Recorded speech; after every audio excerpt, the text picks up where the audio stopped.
జై గురుదత్త శ్రీ గురుదత్త. ఎర్రాప్రగడ ఈ మాట నాకు తెలుసుండి తెలియని వారంటూ ఎవరు ఉండరండి. 14వ శతాబ్దం పూర్వార్ధంలో మహాభారతంలో అరణ్య పర్వశేషం పూరించిన తర్వాత ఒకరోజు ఎర్రాప్రగడ గారు ధ్యానంలో ఉండగా ఆయన తాతగారు కనిపించారట. ఆయనకి భగవంతుడు కనిపించాల్సిన చోట ధ్యానంలో ఉండగా తాతగారు కనిపించారట. నిజానికి చెప్పాలంటే ఈ ఎర్రాప్రగడ గారికి కుటుంబ సభ్యులందరూ కూడా అహోబిల నరసింహస్వామి వారంటే వాళ్ళు ఇష్టదైవంగా కొలిచేవారటండి. ఆయన కథను నువ్వు ప్రబంధంగా రచించు అని వాళ్ళ తాతగారు అంటే ఎర్రాప్రగడ గారి తాతగారు ఆయనకి కలలో కనిపించి ధ్యానంలో కనిపించి నిర్దేశించారట అని అప్పటి నుంచి వారు చెప్పడం వలన ఆ ఆదేశానుసారం ఎర్రాప్రగడ గారు 5 ఆశ్వాసాలతో 800 పైచిలకు గజ్జ పద్యాలతో నృసింహ పురాణాన్ని రచించారండి మహానుభావుడు. అలా చిన్న విషయం అయితే కాదండి. హరివంశము నృసింహ పురాణాలను అన్నీ ప్రబంధ లక్షణాలతో తీర్చిదిద్దడం వలన ఈ ఎర్రాప్రగడ గారిని ప్రబంధ పరమేశ్వరుడు అని ప్రస్తుతిస్తూ ఉంటాం. నేటికి కూడా ప్రబంధ పరమేశ్వరుడు ఎవరయ్యా అంటే మన ఎర్రాప్రగడ గారే.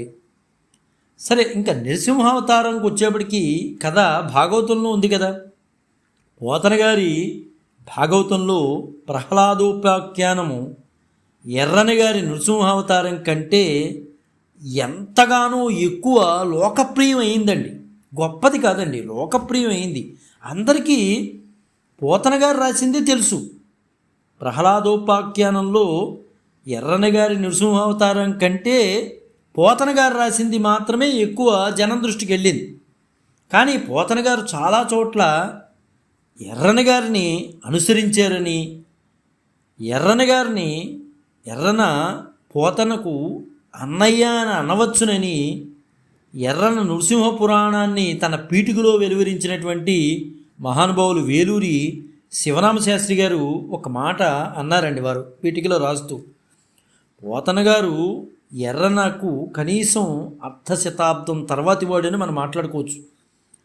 ప్రహ్లాద హిరణ్యకశిప సంవాదంలో ప్రహ్లాదుడు సర్వేశ్వరుడు సర్వాంతర్యామి అని చెప్పే ఘట్టంలో ఎర్రాప్రగడ గారు అద్భుతంగా ఒక శేషపద్యం చెప్పారండి. అర్థం అతి సరళం. దాని గురించి అర్థం గురించి మనం మాట్లాడుకోకల్లా. ఎందువలంటే భగవంతుడు సర్వాంతర్యామి అని చెప్పుతున్నటువంటి సందర్భంలో చిన్నపిల్లాడి కూడా అర్థమయ్యే విధంగా ఆయన ఆ శేషపద్యం రాశారంటే చాలా అద్భుతమైన విశేషం అండి. ఎక్కడా కూడా కఠిన పదాలు అనేవి కనిపించవు ఆ శేషన పద్యంలో. అంత అద్భుతంగా ఎర్రాప్రగడ వారు రాయటం జరిగిందండి. ఆ అర్థం కూడా ఎవరు విన్నా ఒక్కసారి వింటే అర్థమైపోతుంది. ముందుగా మనం ఎర్రాప్రగడ వారి యొక్క పద్యాన్ని మాట్లాడుకున్న తర్వాత పోతన గారి పద్యాన్ని కూడా మనం చూద్దామండి. ఈ రెండిటికి తారతమ్యం ఏంటనేది మనకు అర్థమవుతుంది. ముందుగా ఎర్రాప్రగడ వారి పద్యం, తర్వాత పోతన గారి పద్యం, తర్వాత మన విశ్లేషణ మనం మాట్లాడుకోవడానికి ప్రయత్నం చేద్దామండి. మన ఎర్రాప్రగడ గారి పద్యం. కలడు మీదిని ఎందు కలడు దకంబుల కలడు వాయునందు కలడు వహని కలడు బాణుని ఎందు కలడు సోముని ఎందు కలడంబరంబున కలడు దిశల కలడు చరంబుల కలడు అచరంబుల కలడు బాహ్యంబున కలడు లోన కలడు సారంబుల కలడు కాలంబుల కలడు ధర్మంబుల కలడు క్రియల కలడు కలవాణి ఎందు కలడు లేని వాణి ఎందు కలడెల్లవాణి ఎందు ఇంక వేయుని నేల సర్వేశ్వరుండు కలడు నీ యందు నా యందు కలడు కలడు. మన పోతన గారి పద్యం అండి. కలడంబోది కలండుగాలి కలడాకాశంబునన్ కుంభినిన్ కలడగ్నిన్ దిశలన్ పగళ్ళ నిశలన్ కజ్జోత చంద్రాత్మలన్ కలడోంకారమునన్ త్రిమూర్తుల త్రిలింగ వ్యక్తులందంతటన్ కలడీసుండు కలండు తండ్రి వెతకంగనేలా ఈయా ఎడన్. చూశారుగా మన బమ్మెర పోతన గారు ఎర్రాప్రగడ గారు ఒకే విషయం అండి. ఒకే విషయంలో ఎంత చక్కటి తారతమ్యాలు మనకు కనిపించినాయి చూసారా. ఎవరికి వారే అద్భుతమైన సృష్టి చేశారండి. నిజంగా ప్రహ్లాదుడు హిరణ్యకశిపునితో మాట్లాడుతున్న సందర్భంలో నృసింహస్వామి వారి గురించి చెబుతూ స్వామివారు ఎక్కడ లేడు, అన్ని చోట్ల ఉన్నవారు స్వామివారే కదా అని చెప్పే సందర్భంలో వీరి యొక్క ఊహాత్మకంగా ఈ రాసినటువంటి పద్యాలు అద్భుతమైన సృష్టి అనే చెప్పుకోవాలండి, నిజానికి చెప్పాలండి. అయితే దురదృష్టం ఏంటంటే ఆంధ్ర భాగవతం బమ్మెరపోతన గారు రాసింది చాలా విస్తృతంగా జనాల్లోకి రావడం, ఆయన చెప్పింది అందరూ కూడా వినటం వలన అందరి దృష్టిలో కలడంబూది కలడుగాలి కలండుగాలి అనేది అందరికీ వచ్చిన పద్యమేనండి. కానీ కలడు మేదిని ఎందు కలడు ఉదకంబుల అనేది మన ఎర్రాప్రగడ గారు రాసిన నృసింహ పురాణంలోది తక్కువ మందికి వెళ్ళటం వలన ఇది సరిగా రీచ్ అవ్వలేదని చెప్పుకోవాలండి. కానీ ఇద్దరూ రాసినవి అద్భుతమైన సృష్టి. ఇందులో ఈ వీరు ఎక్కువ వీరు తక్కువ అని చెప్పడానికి లేదండి, ఎవరికి వారే చాలా అద్భుతమైన సృష్టి చేశారు. కానీ సహజంగా ఒక తరం వెళ్ళిపోయింది, పెద్దవాళ్ళు ఒక 60, 70, 85 సంవత్సరంలో ఉన్న వాళ్ళ తరం వెళ్ళిపోతుంది. ఆ తరంతోనే ఇవన్నీ పోతున్నాయేమో అని బాధగా ఉందండి నిజంగా చెప్పాలంటే. మహానుభావులు ఇప్పుడు 60, 80 సంవత్సరాల మధ్యలో ఉన్నటువంటి మహానుభావులందరికీ కూడా ఈ పద్యాలన్నీ కూడా నోటికి వచ్చినవేనండి.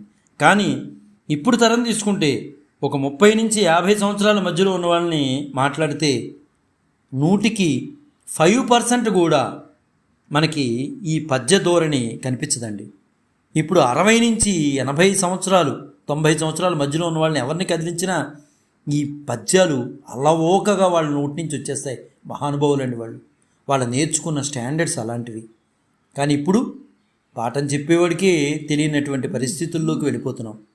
ఎప్పుడు ఒకటే మాదిరిగా వాడికి మార్కులు ఎక్కువ వస్తున్నాయి, నాకు వాడికి మార్కులు రావాలి, ఇదే ధోరణి వెళ్ళిపోవడం వలన అసలైన విషయాన్ని పూర్తి స్థాయిలో కోల్పోతున్నామనే విషయాన్ని అటు మాస్టర్లకి చెప్పే మాస్టర్లకు తెలుసండి, పిల్లలు కోల్పోతున్నారనే విషయాన్ని తెలుసు.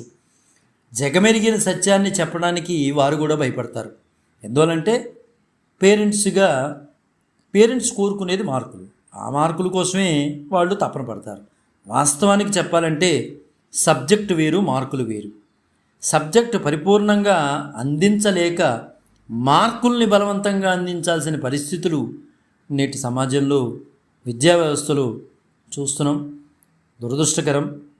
రాబోయే రోజుల్లో బాగుండాలని కోరుకుంటాం, కానీ ఆ స్థాయికి వెళుతుందని నమ్మకాలు అయితే పూర్తిగా పోయేయండి. ఎందువల్లంటే తెలుగు భాష అంటేనే వ్యతిరేకమైన దిశలోకి వెళ్ళిపోయాం. తెలుగు భాష మాట్లాడితే చిన్న చూపుగా మాట్లాడేటటువంటి పరిస్థితుల్లోకి దాదాపు 50 నుంచి 60% వరకు వెళ్ళిపోయాం. తెలుగు భాష మన మాతృభాష అండి. తెలుగు భాషను కించపరుస్తున్నామంటే మన తల్లిని మనం కించపరుస్తున్నట్లు లెక్క. మనకే సొంతమైనటువంటి పద్యాలను మనం కాపాడుకోవాలండి. 60, 70, 80, 90 వయస్సులో ఉన్న మహానుభావులందరూ కూడా తెలుగు పద్యాల కోసం వారు ఎంతో కృషి సలిపిన వారేనండి.